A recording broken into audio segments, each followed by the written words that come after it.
Hello everyone, welcome back to my channel. तो आज हम इस वीडियो में ये जानेंगे कि जो कैरेक्टरिस्टिक्स जब एक पेरेंट्स से दूसरे पेरेंट्स में ट्रांसफ़र हो रही है तो वो बेसिकली किसके थ्रू ट्रांसफ़र हो रही है, यानी कि जब जो प्रोजेनी प्रोड्यूस हो रही है किसी पेरेंट्स से, उनके अंदर जो कैरेक्टरिस्टिक्स उनके पेरेंट्स के आ रहे हैं वो कैसे आ रहे हैं, इस चीज़ को अच्छे से जानेंगे। बेसिकली होता क्या है कि जो जीन होता है वो रिस्पॉन्सिबल होता है कैरेक्टरिस्टिक्स फीचर्स के लिए। किसी भी ऑर्गेनिज्म का जो कैरेक्टरिस्टिक्स फीचर होता है उनमें जीन रिस्पॉन्सिबल होता है कि वो क्या शो कर रहा है और कैसे कैरेक्टर ट्रांसफर हो रहे हैं, चाहे वो प्लांट हो या फिर एनिमल्स ही क्यों ना हो। बेसिकली होता क्या है, जो कैरेक्टरिस्टिक्स होती है या फिर जो ट्रेट होता है पेरेंट्स से ऑफस्प्रिंग में ट्रांसफर होता है जीन की हेल्प से। जो जीन होता है वो बेसिकली क्रोमोसोम में प्रेजेंट होता है। जो क्रोमोसोम का सरफेस होता है वहाँ पे जीन प्रेजेंट होता है और जीन रिस्पॉन्सिबल होता है कि वो उस कैरेक्टरिस्टिक्स को उनके पेरेंट्स से उनके प्रोजेनी में ट्रांसफर करने में हेल्प करता है। और ये जो सारा का सारा प्रोसेस होता है वो सेक्सुअल रिप्रोडक्शन के टाइम पे ही होता है। हम देखते हैं कि जो ब्लड ग्रुप होता है वो कैसे पेरेंट्स से उनके ऑफस्प्रिंग में इनहेरिट हो रहा है, यानी कि कैसे ब्लड ग्रुप ट्रांसफर हो रहा है उनके पेरेंट्स से ऑफस्प्रिंग में। तो कोई भी पर्सन होता है तो उनके जो ब्लड ग्रुप का जो फॉर्म होता है इन फोर में से कोई भी हो सकता है, या फिर वो ए ब्लड ग्रुप का हो सकता है, बी का हो सकता है, या फिर ए बी का हो सकता है, या फिर ओ का हो सकता है। बेसिकली ये जो ब्लड ग्रुप का सिस्टम होता है वो जीन के थ्रू ही कंट्रोल किया जाता है। और इसको 3 डिफरेंट फॉर्म के सिंबल्स में डिनोट किया जाता है, जैसे कि IA, IB और IO। जीन होते हैं IA और IB होते हैं कि वो किसी भी टाइप की, मतलब कि वो एक दूसरे पे डोमिनेंस को नहीं कर शो कर रहे हैं, और ये को डोमिनेंट होते हैं। तो और जो जीन ए है और जीन बी होते हैं वो डोमिनेंट होते हैं जीन ओ, मतलब जो जीन IO होता है उसके ऊपर, मतलब कि वो डोमिनेंट होते हैं। इन अदर वर्ड में बोले कि जो ब्लड जीन है IO वाला वो एक रिसेसिव ट्रेट है।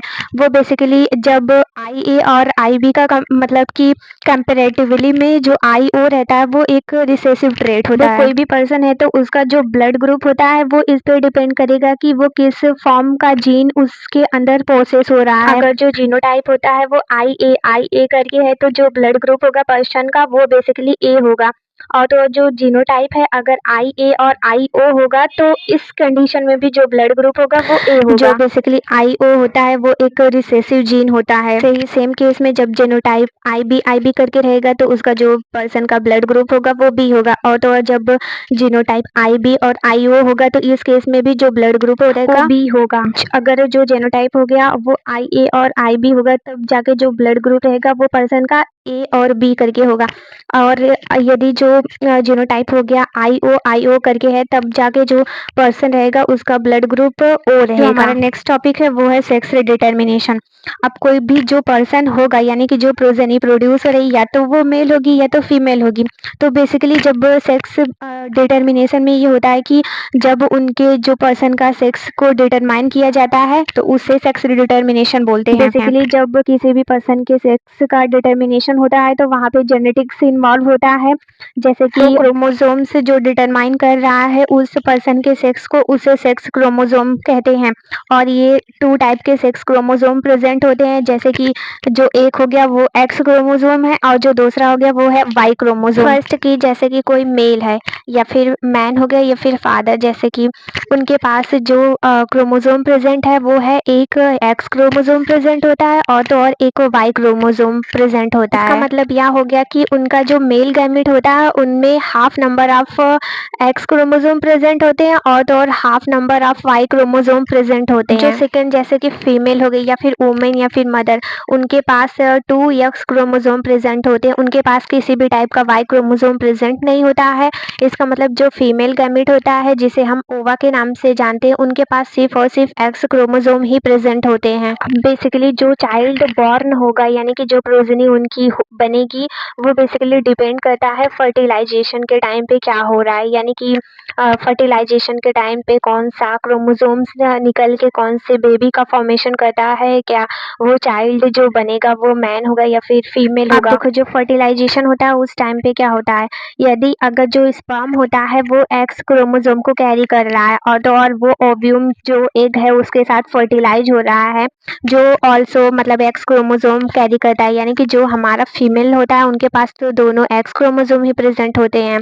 अब जो स्पर्म पे डिपेंड करेगा, अगर स्पर्म एक्स क्रोमोसोम रिलीज करता है और जो फीमेल के साथ फीमेल एग के साथ जब वो कंबाइन होता है तो जो चाइल्ड बॉर्न होगा वो गर्ल होगा, क्योंकि दोनों एक्स क्रोमोसोम गर्ल को रिप्रेजेंट करते हैं। अगर जो स्पर्म हो गया वो कैरी कर रहा है अपना वाई क्रोमोसोम जो फर्टिलाइज होता है उस एग के साथ जो बेसिकली एक्स क्रोमोसोम कैरी करता है, तब वो जो चाइल्ड बॉर्न होगा वो विल बी मतलब कि वो बॉय होगा, क्योंकि जो चाइल्ड बॉय का कॉम्बिनेशन होता है वो एक्स वाई को रिप्रेजेंट करता है, यानी कि जो एक्स वाई है वो डिनोट करता है बॉय को। तो बेसिकली तब जाके बॉय का फॉर्मेशन होता है। अब बेसिकली जो पूरा का पूरा सेक्स डिटर्मिनेशन का केस होता है उसमें जो स्पर्म होता है वो रिस्पॉन्सिबल होता है उस चाइल्ड के सेक्स को डिटरमाइन करने में, यानी उसमें जो फीमेल बॉडी का कोई पार्ट्स है उसके लिए कभी भी रिस्पॉन्सिबल नहीं होता है कि जो बेबी बॉर्न होगा वो बच्चा रहेगा या फिर बच्ची होगी। या इसलिए होता है क्योंकि जो स्पर्म होता है उनके पास जो half number of X chromosome present होते हैं और वहीं जो उनके पास half number of Y chromosome present होते हैं। तो यहाँ पे ना 50% का चांस होता है कि एक बॉय का बनने का, और या फिर ये 50% का चांस होता है एक गर्ल के फॉर्मेशन होने का। ये सारे के सारे जो डिस्कशन हमने किया उससे हम ये चीज़ जान चुके हैं कि अगर जो फादर होता है वो कंट्रीब्यूट कर रहा है एक्स क्रोमोसोम को और फर्टिलाइजेशन के टाइम उसके स्पर्म के थ्रू, तो जो बेबी बॉर्न होगा वो गर्ल होगा। वहीं जब वो जो फादर होता है वो वाई क्रोमोसोम को कंट्रीब्यूट कर रहा है फर्टिलाइजेशन के टाइम पे स्पर्म के थ्रू, तो वो बेसिकली जो बेबी बॉर्न होगा वो बॉय होगा। इसका मतलब यह है कि जो सेक्स क्रोमोसोम होता है वो बेसिकली कंट्रीब्यूट हो रहा है, जो फादर के थ्रू कंट्रीब्यूट हो रहा है वो डिसाइड करता है बेबी का कि वो गर्ल होगा या फिर बॉय होगा। बेसिकली जो फादर होते हैं वो रिस्पॉन्सिबल होते हैं कि बेबी का जो सेक्स डिटर्मिनेशन में कि वो बेबी जो बॉर्न होगा वो बॉय होगा या फिर गर्ल होगा। आई होप आपको वीडियो अच्छी लगे। Thank you everyone.